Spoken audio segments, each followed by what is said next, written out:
Bonjour, voici l'horoscope des Verseaux pour le mois de juin 2025. Avant de commencer, sachez que cet horoscope est une interprétation générale.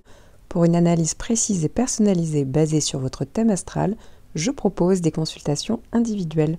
Vous trouverez le lien en description sous la vidéo. Vous trouverez également le lien, en plus des consultations, de mes formations en ligne, et notamment une formation complète dédiée aux prévisions professionnelles. Vous serez guidé pas à pas pour apprendre à repérer les transits planétaires et interpréter par vous-même les périodes clés pour agir, évoluer ou patienter ou tout simplement comprendre une situation. Tout est pensé pour être simple, clair et surtout concret avec les techniques que j'utilise moi-même en consultation. En attendant, vous pouvez découvrir tous mes articles astro sur ma page Instagram. Verseau premier décan. Si vous n'êtes pas du premier décan, vous pouvez gagner du temps en cliquant sur le timing en description sous la vidéo. Si vous êtes du premier décan, vous allez tous avoir Vénus qui va venir faire un carré, donc un aspect de tension entre le 6 et le 16 juin. C'est une période qui peut parler de perturbation ou de frustration au niveau relationnel. Pour certains, ça peut être au niveau amoureux. Ça peut parler de conflits ou de manque d'harmonie parfois dans les interactions. Ça peut également être une période d'insatisfaction liée à l'apparence ou au niveau esthétique. Ça peut parler de diminution de l'estime de soi ou ça peut parler d'un sentiment d'insécurité. De même, ça peut être une période de frustration dans les domaines liés au loisir, au plaisir, au hobby. On manque peut-être de temps pour soi, ça peut être aussi lié à l'art, la créativité ou l'expression de soi. Alors évidemment, attention aux achats compulsifs, mais ça peut être aussi une période où on a eu une dépense qui n'était pas forcément prévue, ou sinon ça peut être une période de frustration au niveau matériel, mais je vous rassure, la liste n'est évidemment pas exhaustive et ça ne dure pas très longtemps comme transit. Si vous êtes du début du décan, donc ça veut dire que si vous êtes né entre le 20 et le 23 janvier, vous avez le double sextile. Donc ces deux aspects harmonieux de Saturne et de Neptune, toute l'année, une bonne partie en tout cas de l'année 2025, au mois de juin, on est vraiment pleinement dans le double sextile. Alors je parle plus longuement des effets dans votre horoscope annuel, mais déjà si on peut synthétiser les caractéristiques principales, ça peut parler effectivement de la possibilité peut-être de concrétiser un projet, peut-être vraiment qui vient de quelque chose qui vous a été inspiré, une création, ça va vous donner de la rigueur et de la patience. Ça peut parler effectivement d'augmentation de la spiritualité ou une vision de vie, mais ici avec la possibilité, vous voyez, que ça s'ancre dans la matière, sans s'éparpiller. Voilà, il y a la possibilité en fait ça peut donner une capacité à bâtir quelque chose peut-être de durable et aussi aligné avec vos valeurs profondes. Ça peut parler aussi d'intuition, mais ici le ressenti est plus structuré, ça va donner quand même de la lucidité, des prises de recul plus apaisées. Ça peut donner, vous voyez, un côté un équilibre en fait entre la discipline, la structure avec Saturne et l'inspiration, par exemple l'imagination. Donc c'est parfait pour tout ce qui est en lien avec en gros le domaine créatif, artistique, tout ce qui est en lien avec les thérapies, les médecines douces, le côté social ou aussi tout ce qui est en lien avec la spiritualité. Voilà. Donc c'est vrai que ça peut être vraiment la possibilité de mettre en place un projet à dimension humaine, voilà, donc ça peut être ou artistique ou spirituel, avec pour d'autres ça peut être vraiment la stabilité émotionnelle, ça va donner une confiance tranquille. Donc voilà, il faut vérifier qu'il n'y ait pas d'autres transits vraiment en tension sur des points importants du thème, mais sinon c'est un plus forcément, et ça va donner peut-être une capacité aussi à tenir un cap.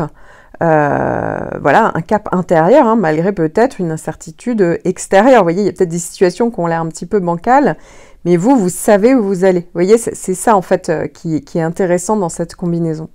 Enfin, si vous êtes né autour du 24 janvier, voilà, autour de cette date-là, vous avez la conjonction de Pluton. Donc ici, effectivement, la conjonction de Pluton, c'est clairement une grosse planète en toile de fond. C'est une planète vraiment importante. Tout le monde n'est pas concerné par Pluton, donc je ne sais pas si vous écoutez d'autres horoscopes, mais non, en fait, Pluton avance extrêmement lentement. Donc en fait, il n'y a même pas tout le premier décan qui est concerné par Pluton. Voilà, pour vous dire. Par contre, une fois que Pluton est là, Pluton agit, et parfois agit de manière souterraine. C'est-à-dire qu'en fait, on ne va pas forcément ressentir concrètement au jour le jour Pluton, contrairement à d'autres planètes. Mais en revanche, en fait, ça agit de manière très profondément. Ça peut beaucoup agir sur le côté inconscient psychologique. Mais ça arrive très souvent aussi qu'avec Pluton, on puisse le ressentir concrètement. Donc déjà de base, hein, ça va parler de transformation en profondeur. Ça peut être une partie de soi, de sa vie, de son identité. Voilà, c'est vraiment, ça va être profondément remanié. En général, avec Pluton, ça peut être des périodes même où on décide de se lancer dans une thérapie. Hein. Parfois, on en a conscience, mais parfois, ça se joue plus en interne. Alors c'est vrai que ça peut parler de la fin d'un cycle, de quelque chose qui se termine pour de bon. Donc ça peut être soit une relation, ça peut être le travail, un rôle, une façon d'être. Hein. Ça peut parler de renaissance. C'est vrai que ça peut parler de processus de mort symbolique suivi d'un redémarrage, mais vraiment sur des nouvelles bases qui clairement vont être beaucoup plus alignées avec qui vous êtes au fond ou ce que vous êtes devenu. Donc c'est pour ça que ça peut être intéressant quand même d'avoir ce transit. Ça peut aussi, alors parfois au négatif, hein, ça peut être une perte de contrôle. Si effectivement on a toujours eu le contrôle d'une situation, voilà, les choses peuvent un peu vous échapper et donc ça peut être les sentiments on a le sentiment que ça échappe, il y a une obligation peut-être de lâcher prise aussi. Ça peut être un vrai nettoyage, hein, donc c'est vrai que ça peut être en lien avec des situations, hein, des liens ou un comportement peut-être obsolète qui tombe. Ça peut être aussi pour d'autres, à l'inverse, ça peut être une montée en puissance. Au contraire, on gagne en force intérieure, on reprend le contrôle d'une situation, on remanie une situation.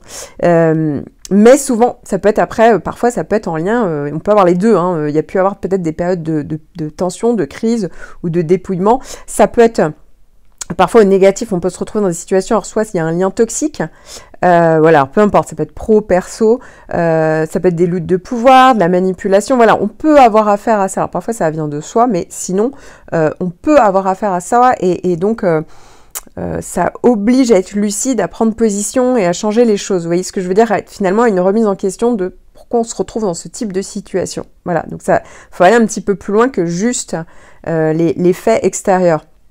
Et au positif, hein, donc après coup, c'est vrai que ça peut parler de renforcement personnel, davantage, donc ça peut être une période où on a plus de lucidité, de solidité, d'alignement finalement avec votre vraie nature, comme je vous le disais, et avec la capacité aussi pour certains vraiment d'influencer en profondeur, hein. Ça peut parler de magnétisme, une capacité à convaincre, voilà, partir finalement de quelque chose de plus authentique. Alors là, je ne vous parle que d'un seul point de votre thème natal, hein. Pour des prévisions réellement personnalisées et donc plus fiables, je vous invite à regarder l'ensemble des transits en lien avec les autres placements de votre thème, à les hiérarchiser et à évaluer leur impact global. Si vous souhaitez apprendre à le faire vous-même, je propose une formation en ligne dédiée aux prévisions professionnelles. Vous apprendrez à tout décrypter étape par étape et c'est basé sur les techniques que j'utilise moi-même en consultation. Alors si vous étiez un petit peu perdu ou si vous aviez besoin tout simplement d'un éclairage plus complet, je propose également des consultations individuelles. Vous trouverez tous les liens en description sous cette vidéo.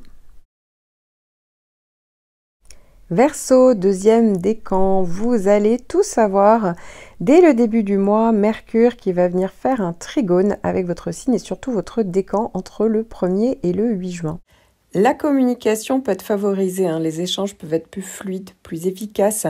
Ça peut être bon pour tout ce qui est en lien avec les activités commerciales, la clientèle, les démarches administratives, les apprentissages, les formations, les acquisitions de connaissances, hein, les négociations, les écrits, tout ce qui est en lien évidemment avec l'entourage proche, les frères, les sœurs, les voisins peut être favorisé également. Ça peut être bon pour tout ce qui est en lien avec les transports, les déplacements. Ça favorise également la concentration, les prises de décision plus rationnelles et la capacité d'adaptation, la flexibilité. Alors cette période peut être d'autant plus intéressante qu'il faut savoir que vous avez toujours les bons effets de Jupiter. Jupiter a fait un trigone et passé 3 fois. Et si vous êtes plutôt de la deuxième partie du décan, plus vous êtes de la fin du décan, plus Jupiter va encore faire effet en fait au mois de juin. En fait, réellement Jupiter s'est éloigné de votre décan, voilà, ne fait plus de trigone, mais Jupiter fait toujours effet en décalé. Donc, ça veut dire qu'au mois de juin, oui, il y a beaucoup d'entre vous qui pouvaient tout à fait avoir encore des possibilités, quelque chose de plus fluide, voilà, une récompense, une opportunité, une expansion, tout simplement de l'optimisme, vous voyez, ou des solutions. Alors évidemment, si vous avez des planètes vraiment en tension sur d'autres points de votre thème, je dis pas que Jupiter va tout effacer, tout réparer, mais néanmoins, c'est clairement positif dans le sens où ça peut donner un à côté, ou en tout cas un dynamisme, vous voyez.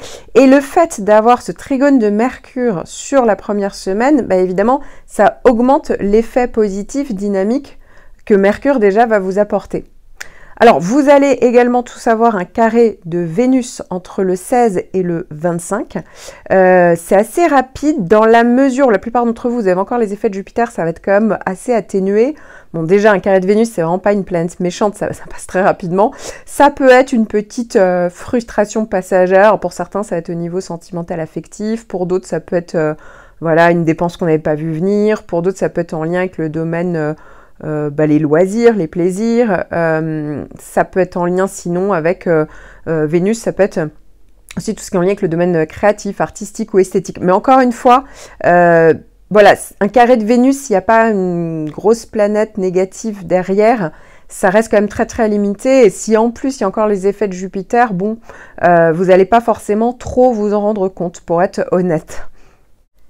Alors là, je ne vous parle que d'un seul point de votre thème natal. Pour des prévisions réellement personnalisées et donc plus fiables, je vous invite à regarder l'ensemble des transits en lien avec les autres placements de votre thème, à les hiérarchiser et à évaluer leur impact global.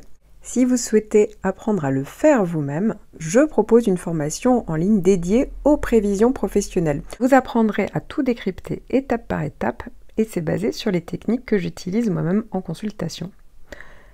Alors, si vous étiez un petit peu perdu ou si vous aviez besoin tout simplement d'un éclairage plus complet, je propose également des consultations individuelles. Vous trouverez tous les liens en description sous cette vidéo. Verseau, troisième décan. Vous allez tous avoir dès le début du mois Mars qui va venir s'opposer avec votre signe et plus particulièrement avec votre décan entre le 29 mai et le 17 juin. Ça peut être une période d'augmentation de l'agressivité ou de la colère. Alors ça peut venir de vous comme ça peut venir des personnes que vous croisez.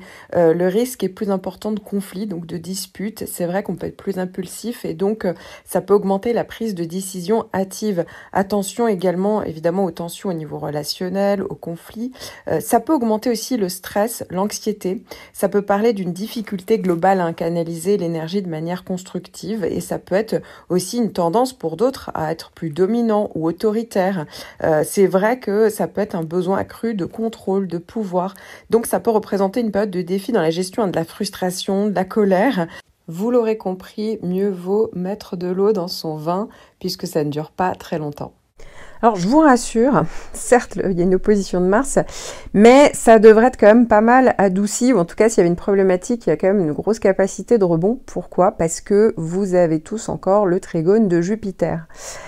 En effet, Jupiter continue de traverser tout votre décan, va changer de signe d'ailleurs à partir du 10 juin, sauf que Jupiter fait effet après en fait son passage. Donc ça veut dire que pour beaucoup d'entre vous, surtout si vous êtes de la première partie du décan, eh bien vous allez tout à fait avoir les effets pendant le mois de juin. Si vous êtes de la toute fin du décan, ça peut être fin juin ou beaucoup en juillet aussi. Voilà, donc franchement c'est le moment de surtout de commencer à semer des graines puisqu'il y a vraiment une capacité de pouvoir avoir un retour en gros sur investissement. Ça peut tout simplement parler d'optimisme, d'opportunité, d'expansion. Parfois, s'il y avait des problématiques dans votre vie, donc ça veut dire qu'il y a peut-être certainement pour certains, des transits plus compliqués sur d'autres points de votre thème. Effectivement, le trigone Jupiter ne va pas effacer ça, mais ça peut amener, vous voyez, une contrepartie au moins de l'optimisme. Voilà, donc c'est toujours bon à prendre Jupiter en trigone, c'est quand même, ça va beaucoup plus dans le sens de la facilité, mais encore une fois, c'est à moduler avec les autres transits, je tiens quand même à le préciser. Alors, si vous êtes de la fin du décan, donc ça veut dire que si vous êtes né entre, en gros, le 15 et le 19 février, vous avez le carré d'Uranus. Alors pour certains, on est plutôt sur son dernier passage, si ça avait commencé pour vous l'été 2024, et pour d'autres, c'est un peu tout nouveau. Voilà, donc faut pas s'étonner si vous ressentez d'un coup, en fait, donc j'en parle beaucoup plus longuement dans votre horoscope annuel, mais je vais quand même vous donner les caractéristiques principales. Donc déjà, ça peut parler de changement. Alors parfois, ça peut être déstabilisant parce que ça peut être un changement subi, ça peut être un revirement, une rupture inattendue, hein, ça peut être en lien avec le professionnel, relationnel, un mode de vie, voilà, ça dépend évidemment du contexte, du reste de votre thème. Ça peut parler en tout cas d'une période d'instabilité, peut-être la sensation d'être bousculé, de ne plus savoir sur quoi s'appuyer.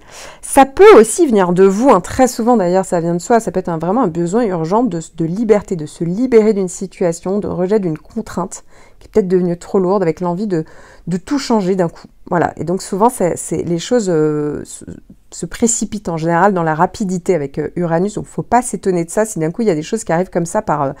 voilà, on ne l'a pas vu venir, quoi. Donc c'est vrai que ça peut parler d'événements surprises qui forcent à s'adapter rapidement. Je tiens à préciser que certes le carré d'Uranus peut parler effectivement d'instabilité. On peut être un peu surpris, mais ça peut être aussi positif. Voilà, c'est un des transits qui fait partie des transits qui parfois peuvent être positifs, alors que pourtant c'est un carré. Hein. Le carré, c'est supposé être un aspect de tension, mais avec Uranus, ça peut donner quelque chose de, voilà, d'imprévu, mais ça reste positif. Mais on peut être quand même assez surpris. Voilà, il y a toujours un truc un peu déstabilisant quand même, hein. Ça reste un carré. Donc c'est vrai que ça peut parler de tension nerveuse, de difficulté parfois à rester dans une routine ou à faire comme avant, vous voyez. Il y a le besoin en fait de trancher, de sortir d'un cadre, parfois de façon très impulsive ou un peu risquée. Hein. Donc voilà, attention quand même à ce que vous allez dire, faire. Mais ça reste, comme je vous le disais, hein, ça peut être vraiment, si ça reste quand même bien maîtrisé, un déclic libérateur, si ça reste assumé, avec la possibilité de sortir vraiment d'un schéma en fait qui était bloqué depuis un moment. Ça peut parler de réinvention, de transformation peut-être d'un domaine de vie pour aller vers peut-être plus d'authenticité aussi.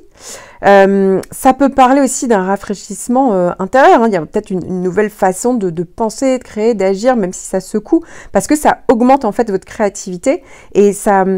C'est comme si d'un coup, on avait envie de vivre plus intensément, d'assumer peut-être son potentiel, de le mettre en avant. Ça peut être ça aussi. Alors avec l'opposition de Mars, comme vous êtes à la fin du décan, cette opposition de Mars aura lieu plutôt autour de mi-juin. C'est-à-dire que vous pouvez compter hein, dans l'orbe, pour vous, en gros, ça va être entre le 10 et le 25 juin. Là, vous allez bien ressentir l'opposition de Mars. Alors, je sais, l'opposition de Mars, elle est là jusqu'au 17 juin, mais l'orbe, c'est-à-dire c'est le moment où il y a encore les effets de la planète. Bah, pour vous, on peut aussi compter quelques jours après le 17 juin. Donc voilà, ne vous étonnez pas, mais effectivement, autour du 16-17 juin, c'est là où l'opposition de Mars sera le plus marquée, bien entendu, puisque ça sera le moment où vraiment ça sera pile opposé sur le point, donc votre soleil natal, a priori, si vous regardez sur ce point-là. Donc concrètement, avec une opposition de Mars en même temps, c'est vrai que ça peut être un conflit, un clash, hein. Parfois ça peut être juste des réactions vives, une dispute ou une coupure nette dans les rapports, ou les décisions, vous voyez, on tranche d'un coup. Donc les actions peuvent être parfois impulsives, on a envie de tout changer, tout casser, ou partir sans prévenir. Vous voyez, il y a un côté vraiment où ça sort d'un coup. Ça peut être aussi une surcharge nerveuse ou physique, hein. Ça peut donner de l'agitation intérieure, des insomnies, besoin de bouger ou tout trancher. Alors attention, voilà, dans les déplacements évidemment, parce que parfois on le retrouve dans les accidents, donc attention quand même à ça. Au positif, c'est vrai que ça va vous donner peut-être plus de courage, le courage de rompre avec l'ancien, vous voyez. Ça va donner un acte décisif. Oui, pour certains d'entre vous, ça va être vraiment le passage à l'action où on se libère, hein. Même si ça secoue, hein, évidemment, ces deux planètes, c'est vrai qu'il faut s'attendre à quelque chose qui se fait dans la rapidité, parce que c'est deux planètes qui vont dans la rapidité. Ça peut parler d'énergie, de propulsion, de mouvement rapide vers du neuf. Mais voilà, faut manier ça avec prudence, parce que quand même... il y a un côté un petit peu explosif quand même entre Mars et Uranus, mais encore une fois, hein, c'est pas obligatoirement négatif. Ça, je tiens vraiment à vous le préciser, quand bien même c'est une opposition d'un côté et un carré de l'autre. Alors, quoi qu'il arrive, hein, quand bien même c'était vraiment, ça partait dans tous les sens, c'était vraiment compliqué, il y a quand même un trigone de Jupiter, pour vous, si vous êtes de la fin du décan, qui est sur le point d'arriver. Alors, ça sera exact, voilà, autour du 5, entre le 5 et le 10 juin pour vous, si vous êtes de la fin du décan. Mais comme je vous le disais, les effets sont plus palpables, à mon avis, plutôt pas avant la fin du mois et surtout au mois de juillet. Donc il y a une capacité de rebond évidemment. Voilà, donc c'est vrai que ça peut être un effet de rééquilibrage, ou en tout cas d'ouverture après une secousse, hein. Donc ça peut être une sortie de crise par le haut, hein, pourquoi pas, avec une opportunité ou une prise de recul qui vient peut-être aussi adoucir la tension initiale. Il y a peut-être un élan d'évolution. Alors certes, ça peut être une période d'instabilité, hein, quand il y a Uranus, mais ça peut être un nouveau chemin aussi qui s'ouvre et qui vous redonne du sens.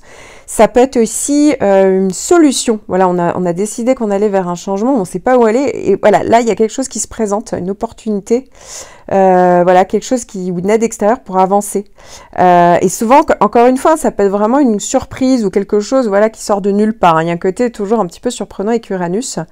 Donc ça peut donner une vision plus large, vous voyez, ça peut parler de croissance personnelle, hein, d'apprentissage rapide, de maturité, peut-être de confiance retrouvée. Voilà, hein, là aussi, ça peut être ce type d'ingrédient qu'on peut retrouver avec donc un carré d'Uranus, mais un trigone de Jupiter. Mais bon, je referai un point le mois prochain, puisqu'il y aura encore l'effet de Jupiter, comme je vous le disais, au mois de juillet et potentiellement aussi au mois d'août. Alors là, je ne vous parle que d'un seul point de votre thème natal, hein. Pour des prévisions réellement personnalisées et donc plus fiables, je vous invite à regarder l'ensemble des transits en lien avec les autres placements de votre thème, à les hiérarchiser et à évaluer leur impact global. Si vous souhaitez apprendre à le faire vous-même, je propose une formation en ligne dédiée aux prévisions professionnelles. Vous apprendrez à tout décrypter étape par étape, et c'est basé sur les techniques que j'utilise moi-même en consultation. Alors si vous étiez un petit peu perdu ou si vous aviez besoin tout simplement d'un éclairage plus complet, je propose également des consultations individuelles. Vous trouverez tous les liens en description sous cette vidéo.